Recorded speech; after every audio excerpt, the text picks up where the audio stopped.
syukur padamu. Kami naikkan syukur padamu. Syukurkan kasih-Mu yang mulia. Kami naikkan syukur padamu. Syukurkan kasih-Mu yang mulia. Kami naikkan syukur padamu.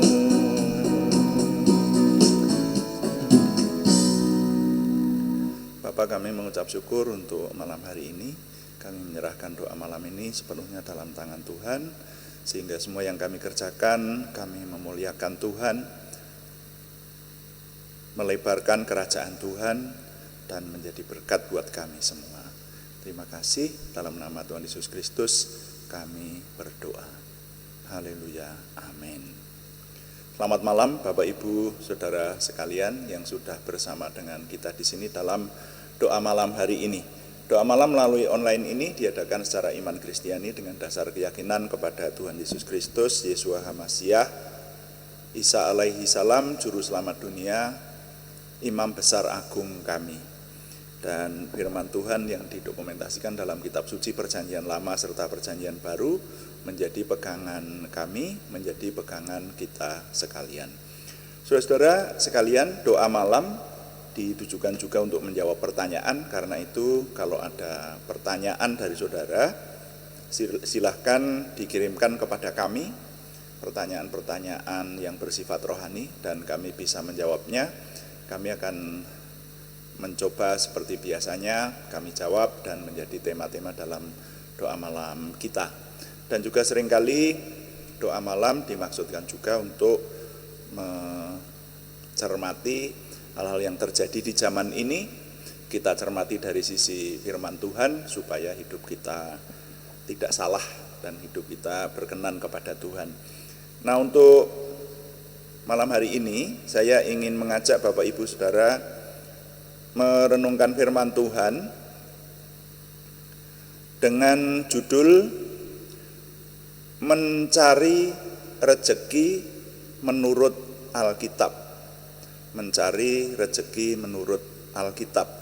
Kita baca dulu kitab Kejadian pasal yang ketiga ayat 17 sampai ayat 19. Saya baca Kejadian pasal 3 ayat 17 sampai 19 untuk kita sekalian. Lalu firman-Nya kepada manusia itu, karena engkau mendengarkan perkataan istrimu dan memakan dari buah pohon yang telah kuperintahkan kepadamu, jangan makan daripadanya, maka terkutuklah tanah karena engkau. Dengan bersusah payah engkau akan mencari rezekimu dari tanah seumur hidupmu. Semak duri dan rumput duri yang akan dihasilkannya bagimu, dan tumbuh-tumbuhan di padang akan menjadi makananmu. Dengan berpeluh engkau akan mencari makananmu, sampai engkau kembali lagi menjadi tanah. Karena dari situlah engkau diambil, sebab engkau debu, dan engkau akan kembali menjadi debu. Nah, sampai di situ pembacaan saya, saudara-saudara sekalian, mencari rezeki menurut Alkitab. Nah, ini yang saya maksudkan adalah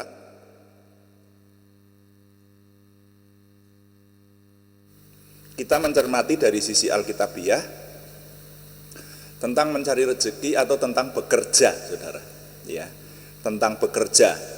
Jadi ini bagi saya diilhami dengan ya manusia itu harus bekerja, lalu manusia itu kalau bekerja itu mengumpulkan harta benda, mendirikan perusahaan, kemudian mewariskan sesuatu kepada anak cucunya, lalu menimbun harta sebanyak mungkin, dan banyak jenis pekerjaan yang lain ya, dengan tujuannya masing-masing. Tetapi yang jelas manusia mencari, kalau di dunia sekarang sering disebut kesimpulannya sandang, pangan, papan. Ya, itu yang penting. Jadi sandang, pangan, papan. Lalu berkembang nanti bukan hanya cukup sandang, pangan, dan papan saja, tapi juga rumah mewah, mobil mewah, ya, tanah yang luas, dan seterusnya. Nah, lalu pertanyaannya, mengapa ada orang yang sudah bekerja keras sedemikian rupa mencari rezekinya, tapi juga enggak kaya-kaya. Hidupnya bahkan ada yang banyak yang berkekurangan. Tetapi ada orang yang kerjanya sedikit tapi rezekinya banyak.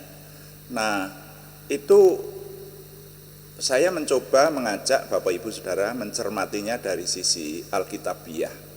Lalu sebaiknya kita orang beriman bagaimana menyikapinya.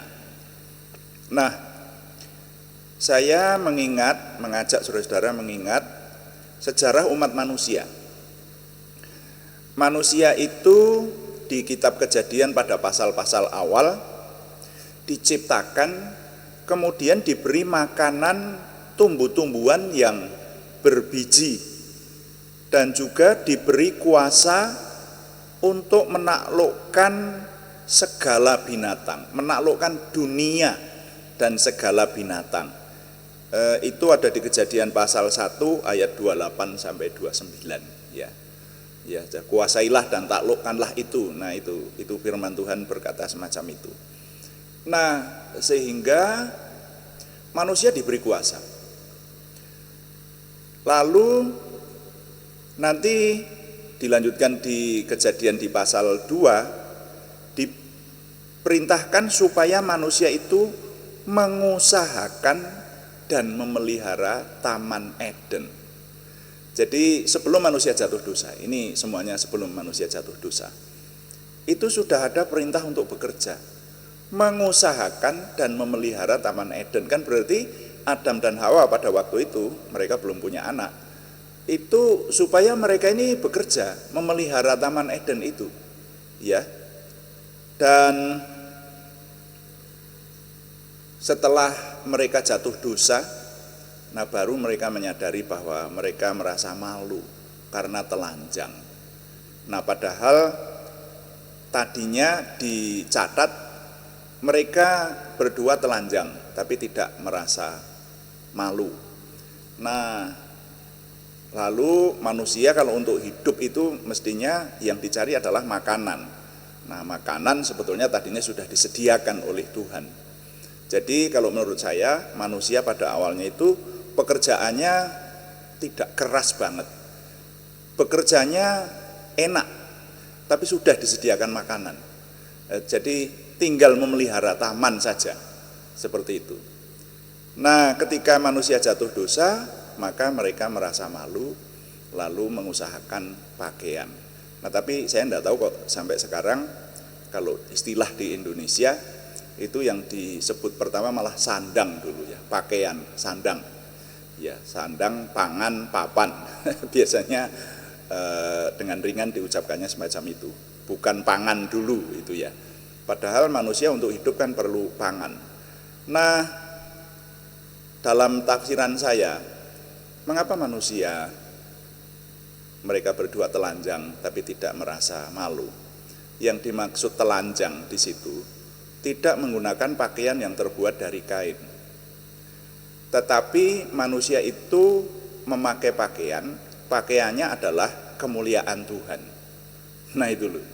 Jadi ketika manusia jatuh dosa, mereka kemudian merasa malu lalu menyematkan pohon ara untuk menutupi ketelanjangan mereka. Sebetulnya untuk menghilangkan rasa malu itu tidak cukup hanya dengan pakaian dari kain, saudara. Iya kan? Iya, karena pada hakikatnya rasa malu itu muncul karena kutukan dosa, karena melanggar firman Tuhan itu. Nah, maka nanti manusia itu kalau sudah kebangkitan kedua, dalam tafsiran saya sudah tidak perlu pakaian dari kain lagi, tapi menggunakan pakaian berupa kemuliaan Tuhan. Nah, tapi menjadi pertanyaan, sebelum manusia jatuh dosa, Tuhan memerintahkan supaya manusia juga bekerja, mengusahakan Taman Eden, ya bekerjalah, pokoknya manusia itu bekerja. Tapi apakah juga mendirikan perusahaan, lalu menimbun harta masing-masing keluarga seperti itu?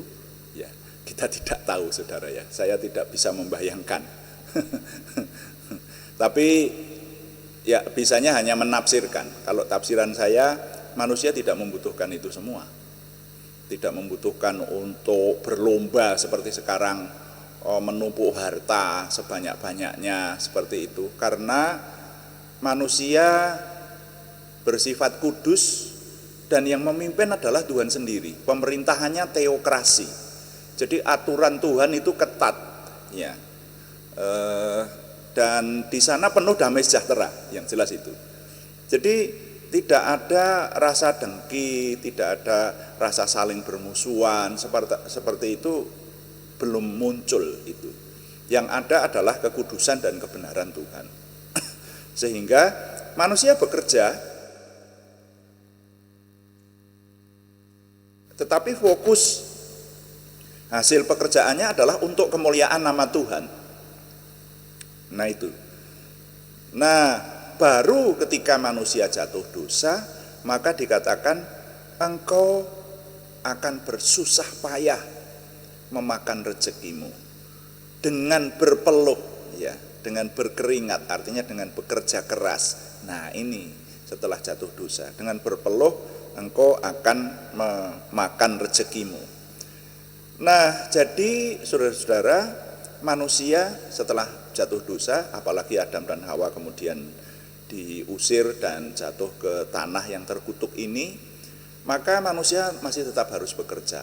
Tapi bekerjanya sekarang sudah tidak teokrasi lagi, sudah tidak untuk kemuliaan nama Tuhan lagi, karena kecenderungan hati manusia hanya kepada kejahatan semata-mata. Kan dicatat semacam itu nanti di Kejadian pasal 6.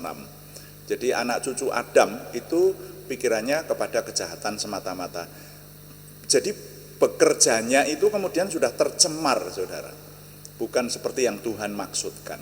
Kalau seperti yang Tuhan maksudkan, sebetulnya manusia bekerja tapi di bawah pemerintahan Tuhan secara langsung. Kalau sekarang ini kan pemerintahannya pemerintahan duniawi yang ada sekarang ini, yang secara langsung memerintah kita, saudara, dengan undang-undangnya, dengan aturan-aturannya. Nah, seperti itu. Sehingga manusia bekerja, tapi bekerjanya itu sudah dicemari dengan keserakahan, dengan saling dengki, dengan hal-hal yang tidak halal, seperti itu, saudara ya. Jadi bahkan kalau membicarakan soal kejahatan untuk berebut rezeki bagi manusia itu, wah itu ngeri sekali sekarang ini, ya. Ada banyak pencurian terjadi, pembunuhan terjadi, korupsi terjadi, itu karena keserakahan dan berebut rezeki. Jadi manusia dalam bekerja juga sudah diliputi dengan kutukan dosa. Sudah berada dalam hukum dosa dan maut, ya, yang seringkali Alkitab mengistilahkan semacam itu. Nah, tapi manusia tetap harus bekerja. Makanya orang beriman masih terhisap di dalamnya, masih terbatasi juga oleh hukum itu. Manusia harus bekerja. Makanya orang beriman juga harus bekerja. Karena 2 Tesalonika pasal 3 ayat 10, Rasul Paulus menuliskan firman Tuhan, 2 Tesalonika pasal 3 ayat 10, barang siapa tidak bekerja, janganlah ia makan. Dikatakan semacam itu. Ya. Lalu nanti di perjanjian baru juga, ini yang dulu sudah pernah saya sitir, sudah pernah saya sampaikan ini. Dulu saya pernah menyampaikan soal teologi kerja itu, itu ya. Di Yohanes pasal 5 ayat 17, Tuhan Yesus bekerja, Bapakku bekerja sampai sekarang, maka aku pun bekerja juga. Jadi Tuhan memberikan keteladanan, manusia beriman pun juga harus bekerja. Tapi bekerjanya, bedanya dengan manusia duniawi adalah bekerjanya manusia beriman tidak diwarnai dengan kejahatan. Harus itu. Hukumnya di dalam Tuhan semacam itu. Nah, jadi yang namanya kejahatan itu dijauhkan. Nah, padahal sekarang ini kejahatan itu dekat-dekat sekali dengan pekerjaan, kan begitu. Nah, jadi mencari rezeki menurut Alkitab atau bekerja menurut Alkitab adalah bekerja yang sesuai dengan kehendak Tuhan. Ini baru sedikit sekali, saudara-saudara. Sebetulnya kalau dilanjutkan soal teologi kerja ini ada banyak yang harus kita bahas. Tetapi kali ini itu dulu. Jadi nilai yang dapat saya ketengahkan melalui perenungan ini, melalui judul mencari rezeki menurut Alkitab, kita sudah meninjau mulai dari sejarahnya soal pekerjaan dan sebagainya tadi. Maka nilainya, semua manusia harus bekerja mencari rezeki. Demikian juga orang beriman harus bekerja dalam kebenaran Tuhan. Saya ulangi, semua manusia harus bekerja mencari rezeki. Demikian juga orang beriman harus bekerja dalam kebenaran Tuhan. Tuhan dipuji, amin. Mari kita melayani Tuhan dengan doa. Kita berdoa, bahkan juga berdoa syafaat untuk umum, doa syafaat secara umum, dan juga doa-doa untuk nama-nama yang harus kita ketengahkan pada Tuhan dalam minggu ini. Mari kita menyembah Tuhan lalu kita berdoa.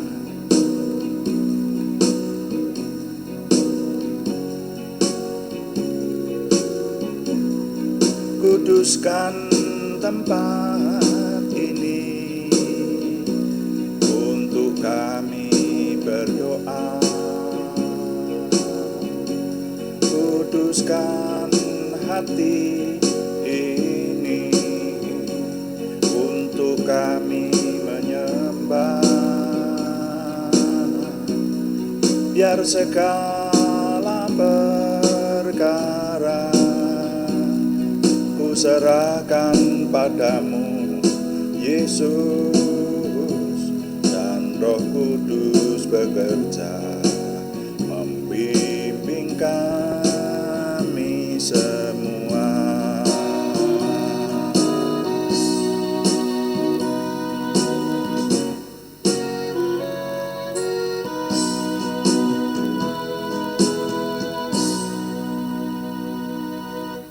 Bapak, kami mengucap syukur untuk doa malam hari ini.